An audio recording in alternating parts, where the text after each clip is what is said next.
Well, it was a fun ride while it lasted. The magic is over. Where do we go from here? And how do I apply this to what's going on in CrossFit? Let's talk next.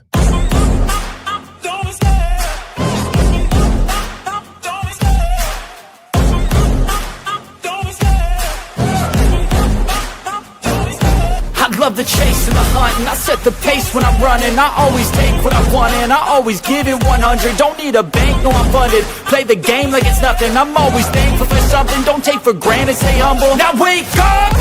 It's time to look at the enemy. Look in the mirror if he is no friend to me. It's not working out, maybe it's the chemistry. It's time to break up so I can make a better me.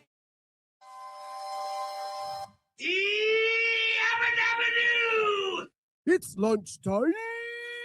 What is going on, everybody? Welcome to a federal holiday, Monday, where I didn't have to work today. Woke up this morning to a complete whiteout outside my house. The wind whipping so hard, it was shaking my house. I think our high right now is like 10, 15 maybe. It is absolutely insane here right now with weather. I just got a text from Jamie because we're doing a show tonight. So if you missed the Sunday night show last night, it's happening tonight. She is behind 100-car pileup in Michigan based on the weather. So hopefully she can make it back home in time for the show tonight, but it is just brutally cold. So it was nice. I got up, looked outside, saw the blizzard, climbed under a blanket, got some hot coffee, and then debriefed all of my bear stuff and just tried to detox from it all by hearing all the comments and commentary and all of that stuff, just to kind of get over everything that happened. So the one thing I will tell you that was amazing is after last night, I didn't think I would sleep. But I took my Thursday and out like a light I went, and I literally slept the longest straight sleep I've had in months. I slept 8 straight hours, which I have not done. It may be years. And I did it all after taking my Thursday last night, sipped it while I was watching the post game. Out like a light I went, woke up this morning, refreshed and ready to go, even though my favorite team in the world lost last night. And you can do the same thing by going to Thursday.com/Jazzy or use Jazzy at checkout as your promo code to get 15% off. So with that, if you didn't watch the game last night, it was such a back and forth. It was crazy bear weather. The Bears were down. They were in the game the whole time. They didn't have to make the miraculous comeback this time. But they were down, and they had 4th down from like the 14-yard line. Caleb went backwards. I was like, our season is over. I literally thought it was over. He turned and ran the opposite direction as a heavy rush came upon him. And then he turned and chucked the most amazing pass I've ever seen in my 56 years on this planet, and hit on a dime his tight end in the back corner of the end zone. On a dime. He threw a 14-yard touchdown pass 45 yards. What the hell? My heart rate was 180 beats per minute. It had to be. And then we get to overtime. We get a 3-and-out for the Rams immediately. And I'm like, here we go. My goodness. My Bears are going to make it to the NFC Championship game. And then unexplainably, the receiver and the quarterback were not on the right page, and the safety made the most amazing interception you've ever seen in your life. And there went the hopes of the Chicago Bears. So typically I would be devastated today, but I had no expectations going into the season. I had none. I thought they would get better with Ben Johnson. I thought they would get better with Caleb Williams. I thought it would get better. I didn't think they would make it this far.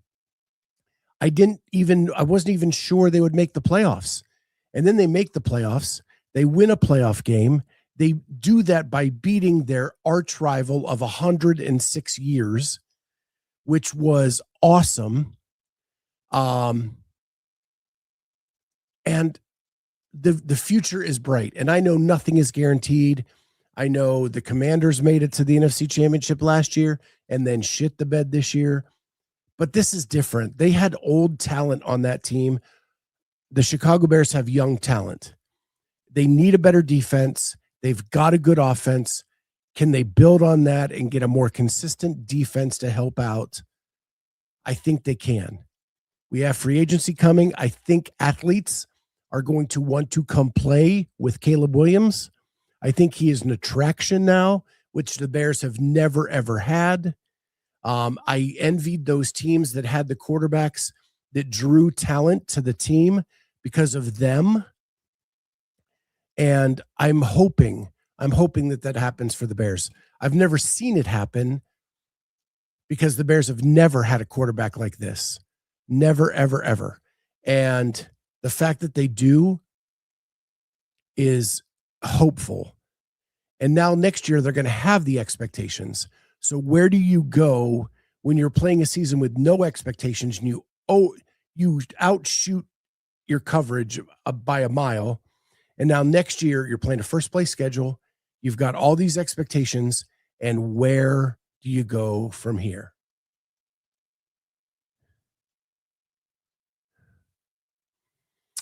CrossFit says, preseason, we literally heard Bears are bad because Caleb might be gay. Now it's legit. Yeah, I don't think nobody's talking about his painted nails at this point. Nobody.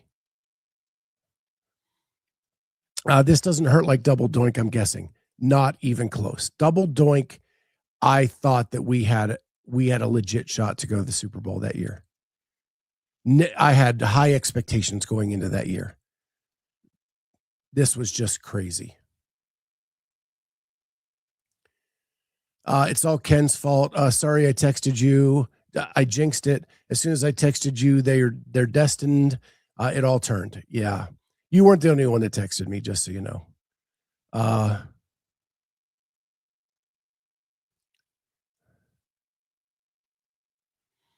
It's crazy to look back at Caleb's discourse. It is. And he still gets hammered for everything. Like, he still gets hammered for not being accurate. He still gets hammered for all these things when other quarterbacks are just as inaccurate as he is. Josh Allen played like shit yesterday, and you don't hear anything about his accuracy concerns, right? Matt Stafford completed less than 50% of his passes yesterday in the same game, and nobody's talking about Matt Stafford's inaccuracies. Yet with Caleb, and it was no less than 8 drops in that game yesterday that he put right on the money, and his receivers let him down. One of them would have been a touchdown, and it would have changed the trajectory of that game completely. Yeah, you can feel better. I got a lot of texts last night when he hit that insane pass that I don't even know how to explain. I don't even know how to explain. But so this morning, like, I could be, and I was watching one of my podcasts from the Chicago Bear area of things, and someone wrote in, it's not a time to be sad that you lost. It's a time to be happy that you're here. And I think that depicts exactly what this Bear season has been. I think that like nails it on the head. Now, next season, expectations are going to be raised, and it's going to be a lot more difficult. So, CrossFit, they kept calling pass with Stafford crazy. Yeah, they were running on the Bears. I don't know why. I don't know why they went to passing every single down with Stafford. Passes were sailing on both quarterbacks. It was cold. I am sure their grip was not great. So I don't know. With how many teams are firing and hiring, it's a good time to have Ben Johnson. It is so much. But what's crazy, CrossFit, is already this morning, like our running backs coach is Eric Bieniemy. The Chiefs are asking permission to interview him as to be their new offensive coordinator. He was there a while ago. My guess is he probably goes right back to it. So we're probably going to lose a running back coach. And say what you will about Eric Bieniemy, DeAndre Swift and Kyle Monangai were awesome this year. Am I still a Bears fan if they move to Indiana? They are, where they're proposing the site in Indiana is actually 5 minutes closer to the current Soldier Field than the proposed site in Arlington Heights. Is that right? Arlington Heights. In Chicago, in Illinois. It's that close to the border. But the tax difference is huge.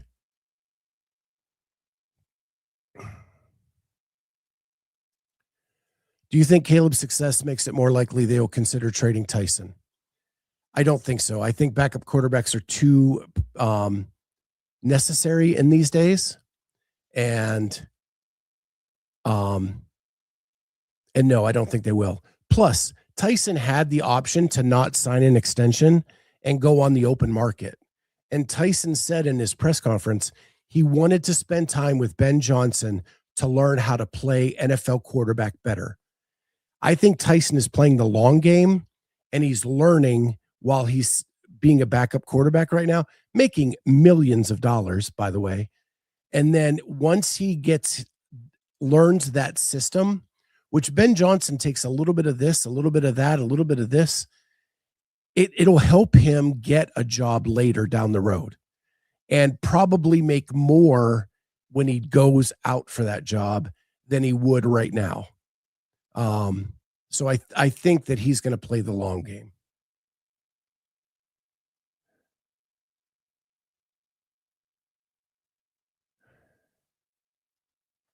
Chattanooga, Collinsworth and literally cost the game. Before Bears OT drive, he said, "Oh yeah, all the pressure, and then you're thinking about throwing interception. That guy needs to be fired." Announcer curse. Yeah, I really am in a good place this morning. I think that we're in a good place. We'll see. I had Swift on my fantasy team all year. I did as well on one of my leagues. Arlington Heights is basically O'Hare. Yeah.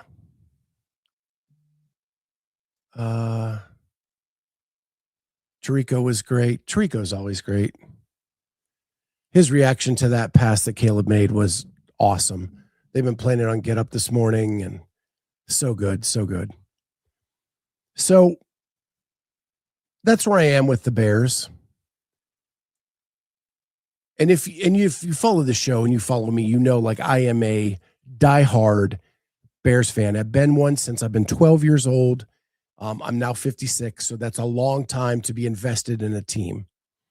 So the way I'm going to kind of transition this to CrossFit is I have not had a passion for an athlete in CrossFit like I have for my Chicago Bears since Rich Froning stopped being an individual. There may have been a brief moment where I was a huge Sarah fan in the 15-16 year. But other than that, I've never had a passion for an athlete like I have a passion for my Chicago Bears. And I wonder what is the reason behind that? And we've talked in past weeks about there's no heel to this. Everybody's super nice. And so and I've met a lot of these athletes now. How many, you can't be a fan of 10 people, right? And have a passion for who you want to win. And because you're not as invested in any of these athletes, then the passion to go see them play or to go see them compete is reduced. So I wonder what needs to change in the ecosphere of CrossFit to actually like make you care more about who wins and loses. Is there anybody in this chat that has an athlete that they completely want to win an event or win a competition over everybody else? Because I don't. I think too many of them are really nice and I like a lot and I want them all to do well. And because of that, I have no passion for who wins or loses. Last night, I was dying with every throw, every run, all of those things. And I don't have that in CrossFit. Kenneth DeLapp and Ken Walters say Colton, the Hog Train. CrossFit haven't had it since like the front end of Matt, maybe Cara. Yeah, it's about that time for me too. Like, and Matt, you had this up and coming kind of brash guy that nobody heard of going up against the GOAT, Rich Froning. That was like the last time I had like immense passion for wanting Rich to win number 4. And then when I met Sarah Sigmundsdottir for the first time, she was so cool to the security staff that worked regionals that year. And I wanted her to win so bad over everybody else. And then since that, so you're talking like 2015, 2016 is the last time. It's been 10 years since I've not given a shit. Cause I do like care that people do well and stuff like that. But I've never had the passion for one individual to be the best.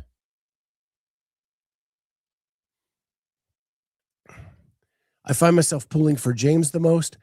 Yeah, Wayne, that's kind of is exactly what I'm talking about. You pull for people, you want them to do well, but you don't live and die by every event.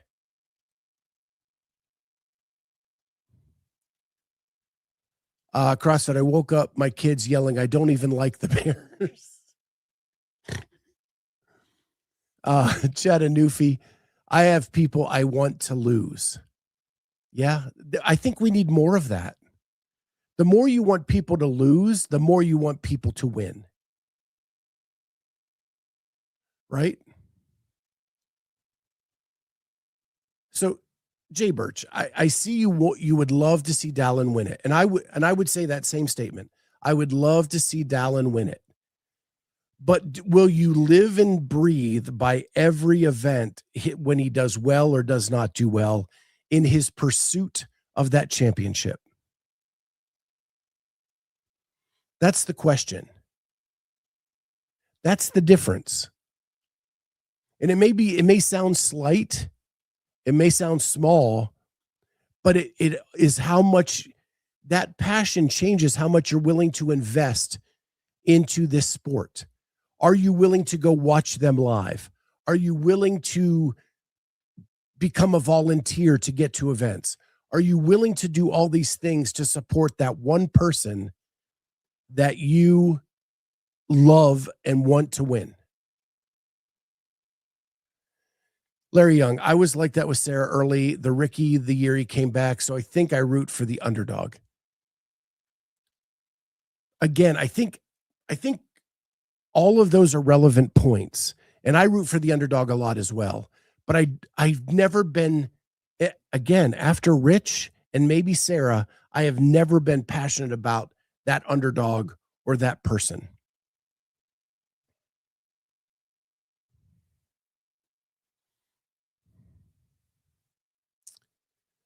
Frida says, I think it's because they keep themselves on the outside away from the community.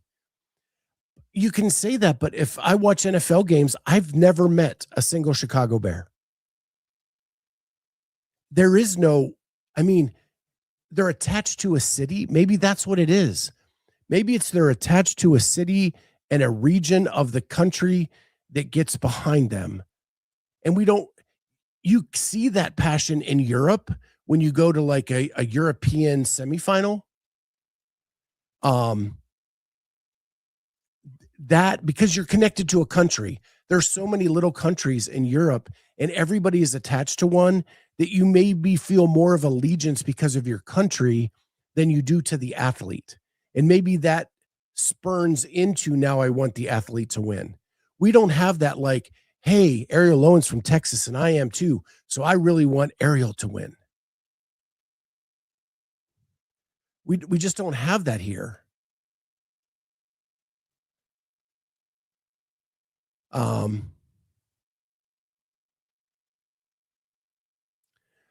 almost cried when Colton didn't make the games that one year. Okay, that's passion, Ken. Kenneth, I'll give you that. That is exactly what I'm talking about. But I think you're the rare breed. You are the rare breed that does that. CrossFit, I remember yelling and exclaiming during regionals finishes. I agree. Regionals, semifinals, I think are way better than the games. But like the Rich Scott thing, that was real. And that's when I was big time Rich, wanted Rich to win with everything in my being. And the showdowns between those two were epic. Epic. But we're talking 10 years ago.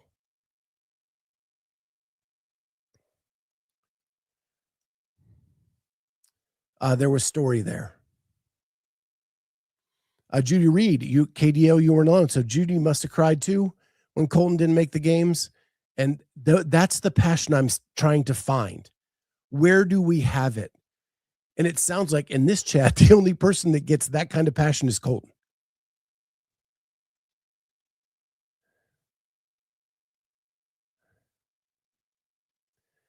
Ken Walters, well, the amount of Vindicate Colton shirts and hog scrub I have bought, I say yes, next to full pig and a teeny weenie. Now, that's passion. If you're going to buy a pig and a teeny weenie, you have a lot of passion for that one individual athlete.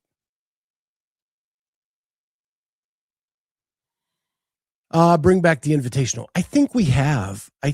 Just because it's not called that, Wodapalooza SoCal is pretty much that.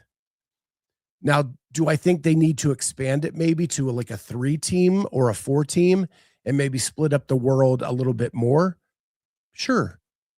But I do think that we've brought back that regional feel or the invitational feel with Wodapalooza SoCal. And that has become one of my favorite events that I look forward to during the season.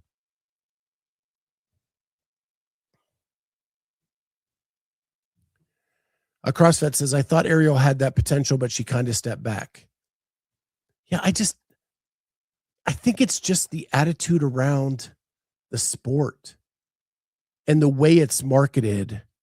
And maybe it's because CrossFit markets to the community that you don't want any divisiveness, and maybe the passion and the rooting become divisive in their minds, when I think it actually accentuates. We've talked about this. I talked about this with Corey on the show. I had an arch rival in the gym that I wanted to beat every single day I went in there. And that's okay. It made us both better. It made us both better. The affiliate support of individual athletes drove a lot of that in the past. No more green machine in the crowd.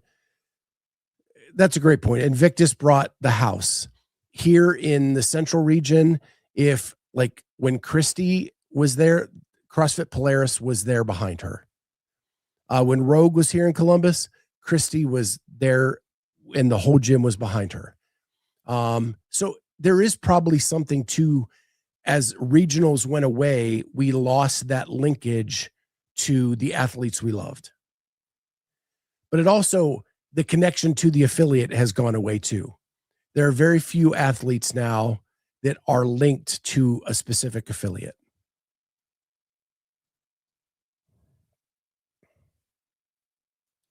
Announcers were crazy. Fans went nuts. Yeah. I want Ariel to win because our values align, and I think she motivates moms to train. I also think Dylan is a hoot. And that's great, Fergie. But are you telling me that like you live and breathe with every event in her pursuit of a championship? I'm comparing it to my passion for my Bears. Like literally, I'm on the edge of literally up off my seat last night during that game. Like every play mattered to me. I had to stop and take deep breaths. I was a complete wreck. Nobody in CrossFit does that to me.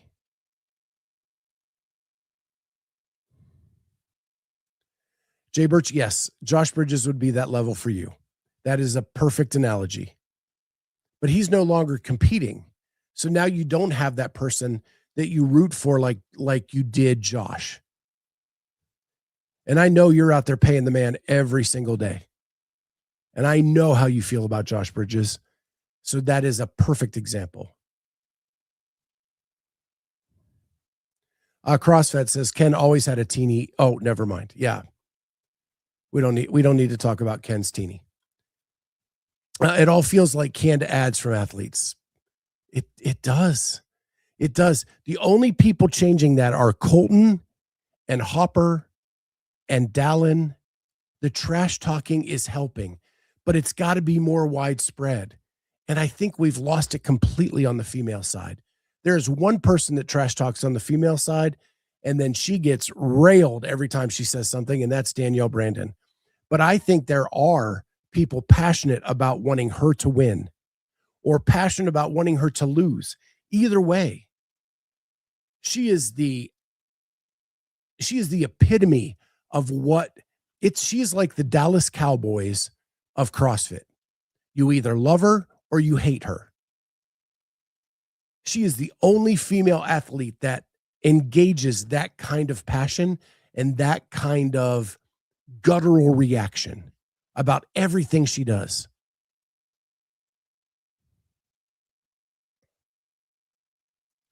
Jody, the shit talk from the boys in my old CrossFit gym was hilarious. Yeah. When I was at Shred CrossFit, the first gym I ever went to and was there for 10 years, we shit talked every single day. Every single day.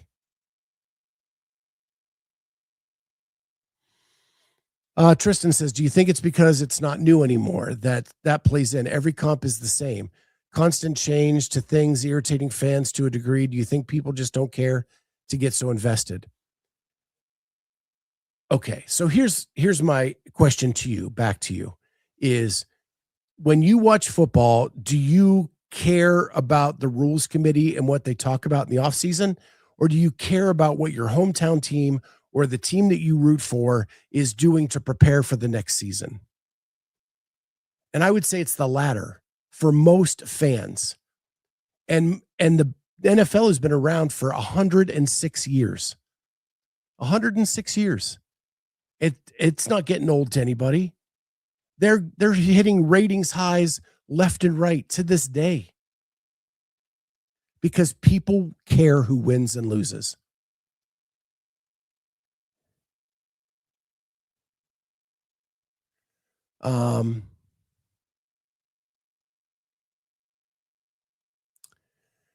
Distance from affiliates and the season stories are so inconsistent year over year.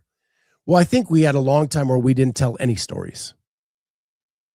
We didn't tell any stories about anything going on with the athletes at all.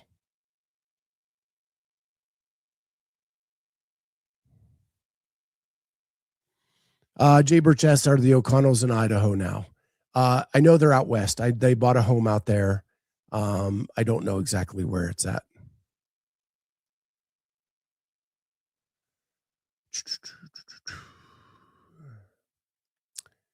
CrossFit says Ariel's values don't put butts in the seats. Fergie says Ariel's values put eyes on her social, and that's where the money is these days.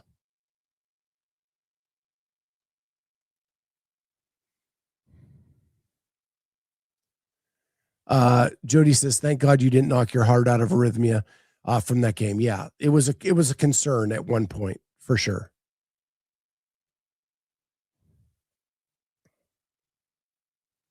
I was like that for Cara back when. Yeah, I think if you're looking at like 15 and 16 was the last time we had that guttural feeling for an athlete.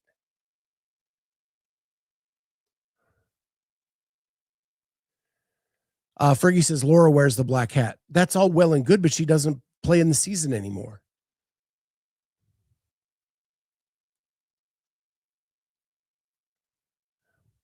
Corey's giving me a warning not to use. She gets railed. She gets a lot of news for that as well. True. Probably not the right choice of words.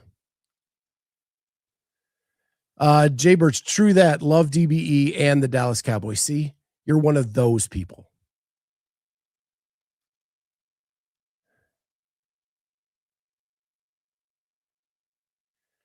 Lido, we're doing a CrossFit show tonight with Carolyn and maybe Jamie. And I'm going to talk about all that stuff tonight.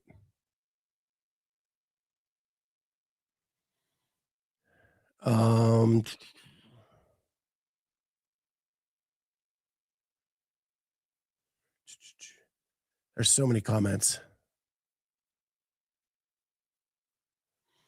Tristan says, but those little changes in the passing of rules don't drastically impact the season. Who competes, who gets seen. I think you're more invested as a coach because those affect you deeply. And I get affected by it because I'm media and I'm trying to follow it all. But I don't think it really matters to me as a supporter of an athlete.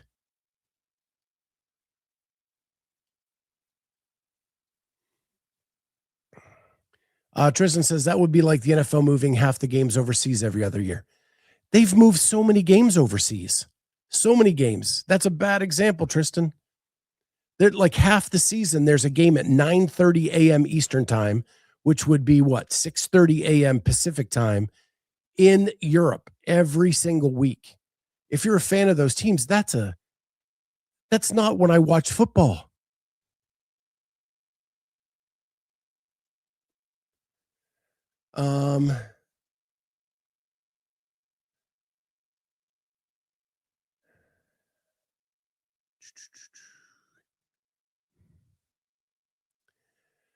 CrossFit says, so before Greg canned the media team and changed the marketing, yes. That's probably a perfect demarcation as to when the passion left. Stories stopped being told. We stopped caring about the athletes, and we don't really root anymore.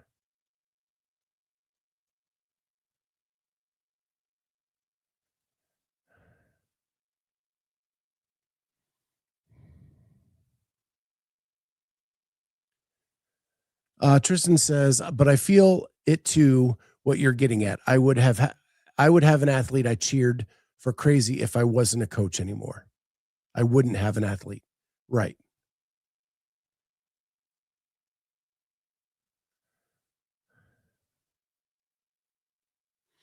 Do those people tailgate over breakfast? There are fans that would tailgate at a 9:30 a.m. game. In Europe, it's not 9:30, right? It's in the middle of the afternoon. But here in the States, I know people that go to the bars at 9:30 a.m. to watch their team.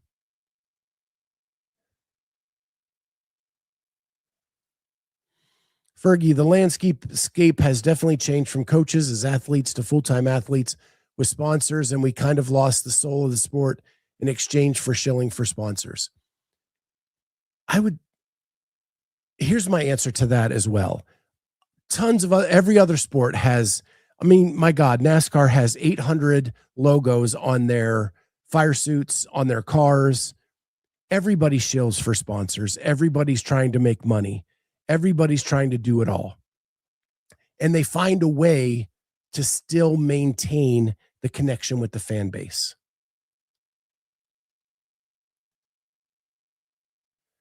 This is it here. Athlete visibility is just so cautious.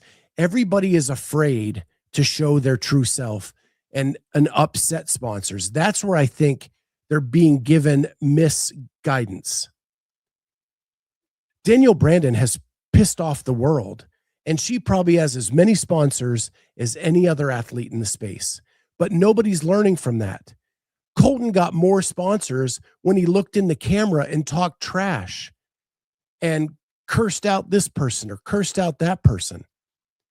When Hopper and Dallin and Colton went head to head with Taylor for that quarterfinals or whatever it was a couple years ago, they let the world see them at a vulnerable time and did not care.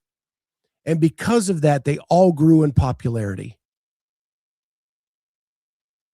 Like Colton says, he's a pig farmer and he has more followers than the game's champion because Colton is authentic. Colton doesn't care what you think. Colton isn't cautious about what he says.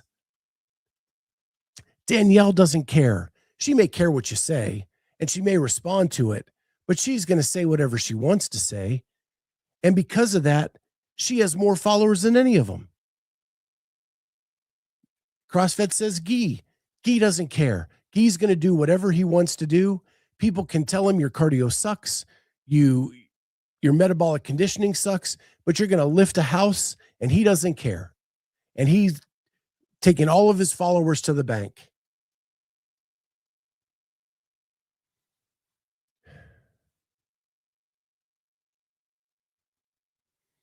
Kenneth, I drove 5 hours one way to go watch Colton and Taylor duke it out at Crash. Exactly.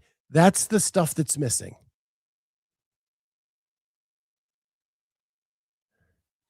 I so hated when the NHL went to board ads and it was one on ice ad, then 4. Now some have 6 or more. Then it went to sponsor patches on jersey. It keeps getting worse as time goes by. Well, join me in the scream at the clouds from your front porch, Ken, because that's all we're doing. That ain't going to change. Money rules. And the more ways they find to show ads, the more they're going to do it.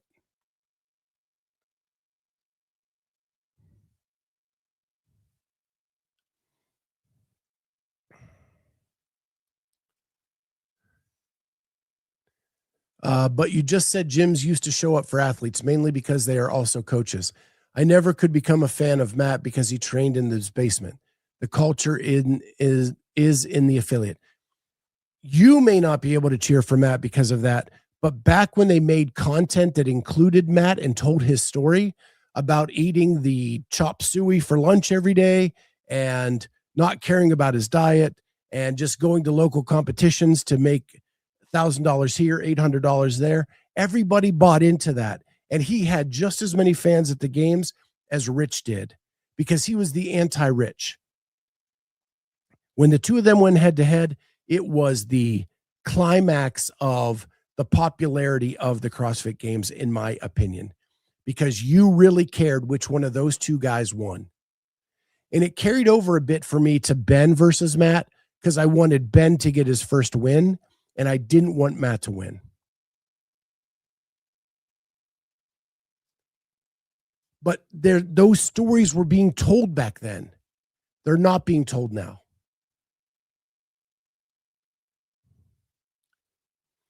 And I know that Guy legit asked someone to buy his bike, but I think that was a farce anyway.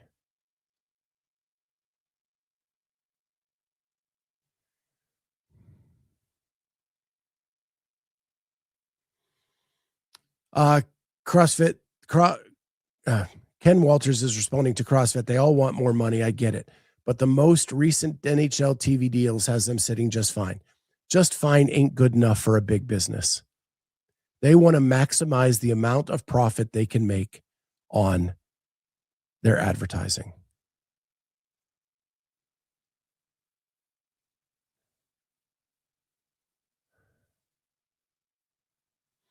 I think Matt resonated to fans with those stirrings because a lot of members do the same thing but aren't as good as he was. And it gave hope to those people.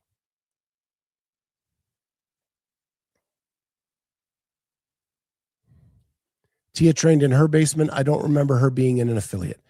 Well, she was at Mayhem for a good chunk. And then she built her own. I don't know what she did before she came from Australia, though.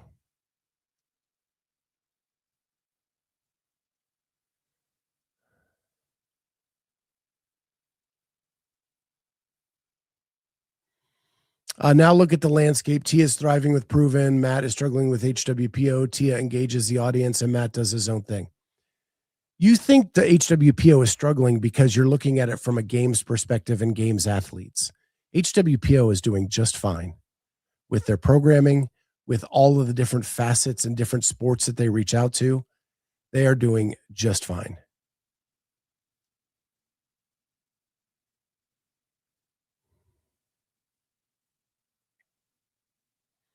Corey said Matt resonated when he became unbeatable, but when he was becoming unbeatable, once he got there and had basically no weakness, it got boring. I don't disagree with that. I think anytime a team wins multiple championships in a row or an individual wins multiple championships in a row, it starts to disenfranchise some of the fans, and they want to see somebody else win.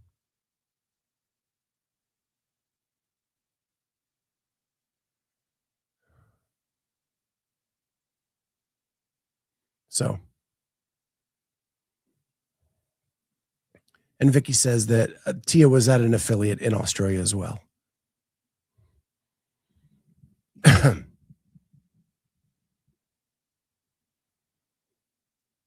Yeah, I saw that this morning, Corey. Gail Lehman is posting on IG again. I'm not retiring.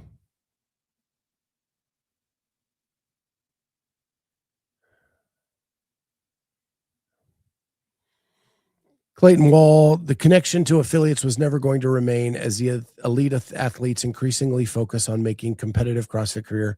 Those are two worlds. Yeah. Well, a couple other quick subjects, and then I'm going to get out of here and prepare for tonight's show. The first thing is last week we talked about prize money in Mexico City and maybe being double taxed. I said that my nephew had been in Canada and got really messed up on taxes coming back to the States. I was corrected that there is a treaty between Canada, Mexico, and the United States not to double tax people in those states or in those countries. So if you win the money in Mexico City, you're only taxed once. Now, where that is, I am not a tax expert. I don't know, but you will only be taxed one time. The other thing I wanted to share is this thing by Becky Harsh. And I don't know if you guys have seen this, but it was pretty funny. And it is a warning about this year's CrossFit Games season.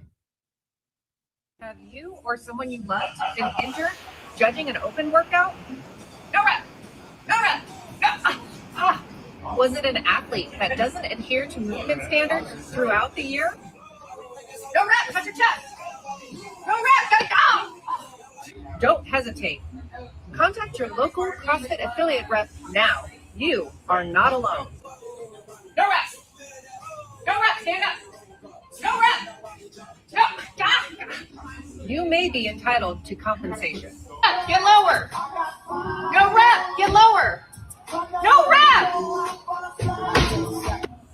Remember, the open is just around the corner. Take the judges course and warm up that rotator cuff. Thought that was pretty funny. Wanted to share with everybody. I love when he throws the wall ball ladder. So because I've actually had that happen in real life. A wall ball thrown at me for that. But I thought Becky did a great job with that and promoting the open. And if you didn't see Dent's update this morning, which she scared the crap out of me this morning when I woke up, looked at my phone and saw I was tagged in that. That always makes me nervous.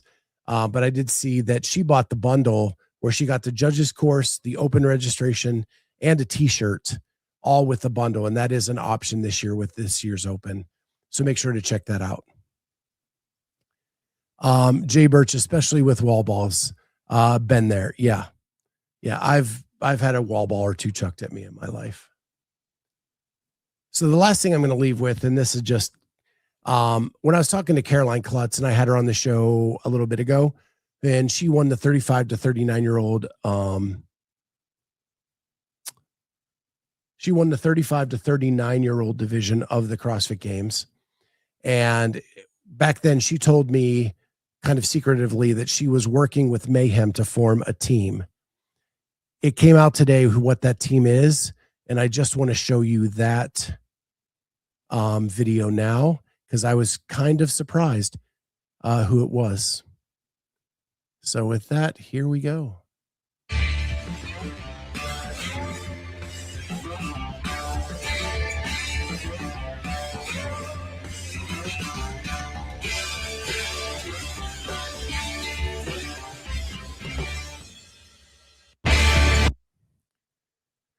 So if you didn't recognize those faces, that is introducing the team from CrossFit Mayhem is Jack Rosema, Caroline Kluttz, Tanner Balaz, and Stevie Dellinger. And Caroline and Stevie actually took third at the games last year. So that is significant. And they're teaming up with Jack Rosema, who apparently is going team, and Tanner Balaz, who's been training with Alexis Raptis. So that, I think, is going to be a pretty formidable team going into this season. Yeah, Ken, you can see it here. They just announced it. That is the team. So early sights into who's going to be competing. I don't know what the Norwegian crew are going to bring, but man, that's a pretty tough team. I would have to have them as podium favorite for sure, maybe even champion. Hopefully he doesn't get stuck in teams. I know he's been busy with things with work and with children and all of those things.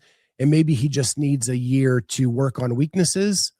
I know some elite athletes feel that when they go team, because there's less pressure to do everything, that they can actually work on their weaknesses for a full season while going team and then be more prepared to make a shot the following year.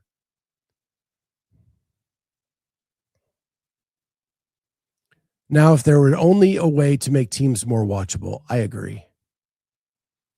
I wish CrossFit would look at Wodapalooza SoCal and kind of the way they are doing things to make the team setting more watchable and more enjoyable. I think they've done a good job with that, but it would take some rule changes, and I know Tristan's against that, to get it to look better. But with that, and it looks like the Kale Lehman news is fake. So with that, I hope you guys had a great day. It was a good discussion. Glad we had it. I will be back here tonight at 8 p.m. Eastern time to do Sunday night CrossFit Talk on a Monday. Carolyn is in for that show. Jamie, if she can get through the traffic, she will be back. We'll see.